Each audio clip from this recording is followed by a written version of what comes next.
Okay, it is that time of year again. It is that time of year where we discuss the best and the worst albums and music to come out in 2021. I had a terrible end year lists last year. I got barely any of it done. It was a mess. It was bad. But this year I'm going to really be on top of it. I'm going to see if I can get one video out every single day until all these end year lists are done. First, we have the honorable mentions video, which is what you're currently watching. Then we'll have a top 25 best albums of the year because I heard way better album this year and I could do a top 25.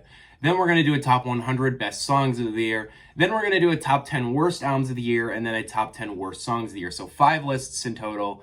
And then we'll do most anticipated of 2022 about a week or so later. So like at the beginning of January. So let's start with the honorable mentions video though.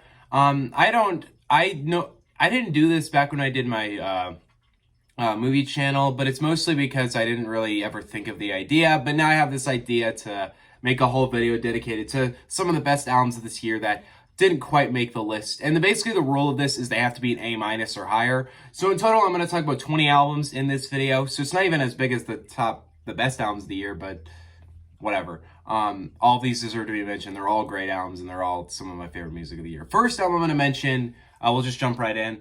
First album I'm going to mention didn't come out this year. Actually, it would probably be in the top 25 if it qualified for any of my rules. I'm going to mention Whole Lotta Red by Playboi Carti because I know a lot of people really, really like this album.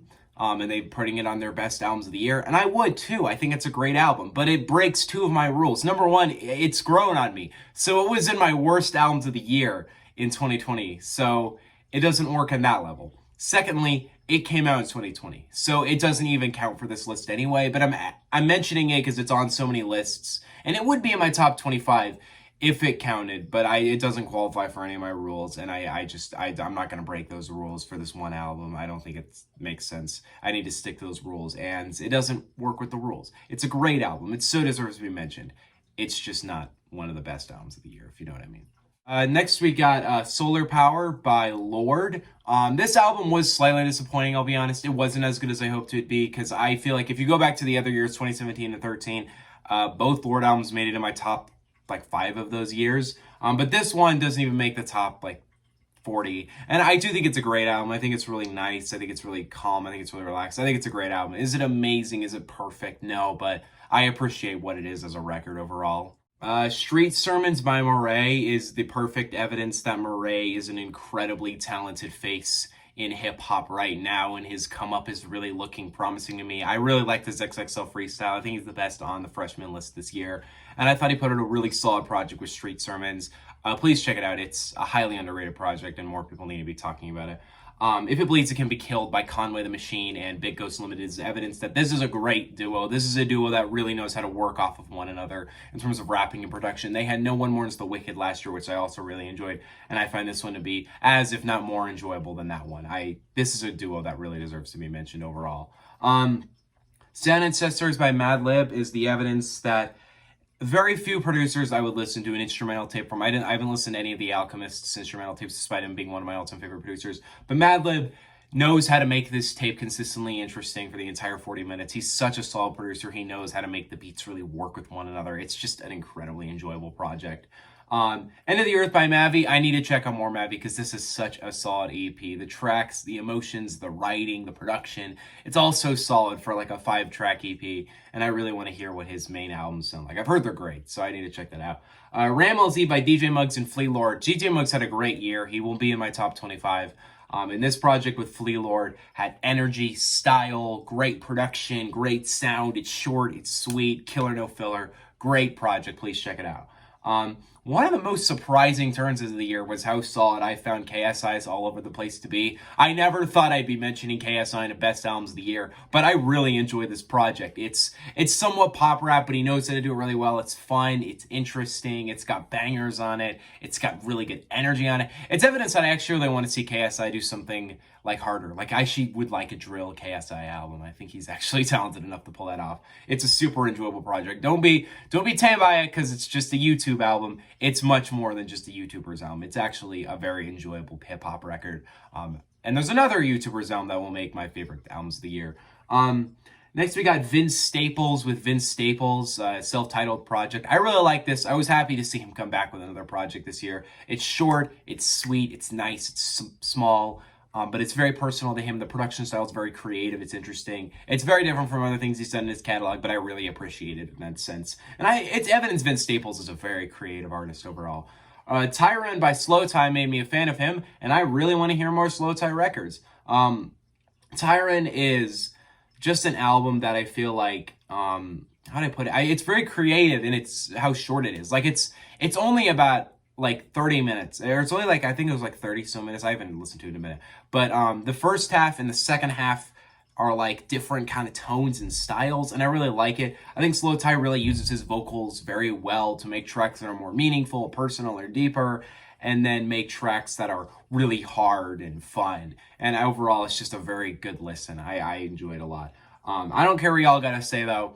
Justin Bieber had one of the best pop records of the year with Justice. I love this album so much. I think it's such a good album. I don't think it's amazing. I don't think it's one of the best albums of the year, like in terms of my top 25. But I think Justin Bieber is still being slept on by everybody in the music community simply because they don't like the old era Justin Bieber, or they don't like this because I hated Changes too, don't get me wrong, I thought it was terrible, but he is so much more genuine and down to earth on this record. I feel like it's so much more of an easy album to connect with when you kind of know the person he's talking about throughout it. The production's great, the singing, the writing is really enjoyable. It has a lot of my favorite songs of the year overall. It isn't perfect, I didn't find it all that replayable, but I really enjoy it for what the album is. And it's safe to call it, I think, one of my favorite pop records of the year.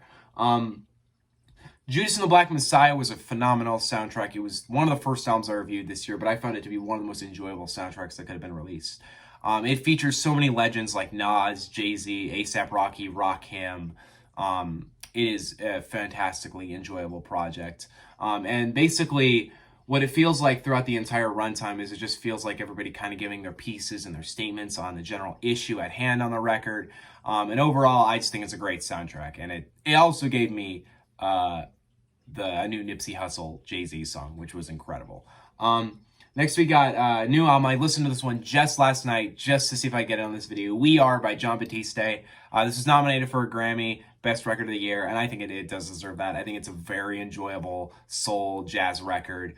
Jon Batiste is a very talented man. His voice, his writing, as a musician, he's just incredible. And it's just a very enjoyable record that has a lot to say about culture and racism and the general state that we're kind of in America. I love it. I think it's a great album, and I think it does deserve its Grammy nomination. Pyrex Picasso by Benny the Butcher is killer no filler, like 7 tracks, and every single one is so hard and enjoyable. Great production off the bat, just hard, really well produced tracks where Benny just goes in and murders every single beat. It is such a good listen. It was so underlooked by the hip-hop community, I think, for just being as short as it is, but it is a solid fucking album, and you should check it out easily.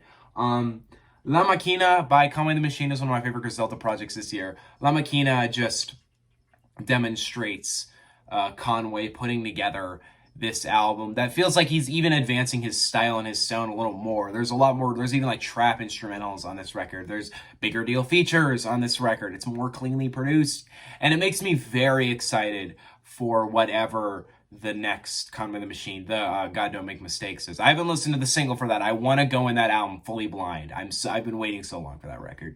And Conway the Machine, La Makina, really proved that he is a talented fucking man. And I love it overall. Super What by Czarface and MF Doom. I didn't get to review this, I think, when it came out, and I really wish I did. I really, really enjoy this album. It's evidence that even till his last year, MF Doom was so skilled in writing and rhyming and lyricism and flows, and it is just the evidence that MF Doom was one of the most talented men hip-hop ever saw. Rest in peace, what a legend, and what a great... I so prefer this style of a posthumous project. Something that was actually recorded during their life. Yeah, do this more. I don't know if not every artist can do this, but overall, Super What is a really enjoyable project, and I find it to be honestly great. The Turning Wheel by Spelling is probably going to be Anthony Fantano's best album of the year, and I don't know if I agree with that choice at all, but I will recognize it as a great pop record. Or it's a style of pop. It's not really pop. But the thing that's so cool about the thing that's so cool about the Turning Wheel, I think, to me, is just this kind of grandness of it. It feels like it's kind of a live Broadway performance, and I love that. I think Spelling's vocals work great with the orchestral production. It's just a very enjoyable project, and I highly recommend it.